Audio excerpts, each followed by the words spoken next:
అనగా దేవుని యొక్క మరి శ్రేష్టమైనటువంటి ప్రజలు నివసించేటువంటి ప్రదేశము, ఆయనకు ఇష్టమైన పట్టణము యెరూషలేము పట్టణం. యెరూషలేము పట్టణానికి చుట్టూ ప్రాకారం ఉండేది.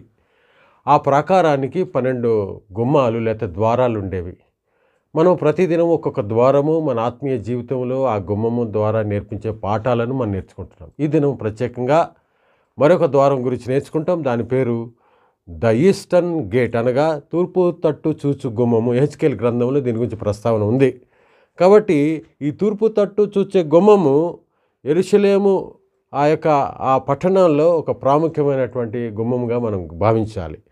చాలామంది ప్రజలు పండగకు వచ్చేటప్పుడు ఈ యొక్క యెరూషలేముకు వచ్చేటువంటి వారు ఎప్పుడైతే యేసు ప్రభువారు యెరూషలేముకు వస్తాడో విన్నారో, 6 మట్టలు పట్టుకొని చెట్ల కొమ్మలు పట్టుకొని ఆయనను కలుసుకోవడానికి వెళ్ళారు.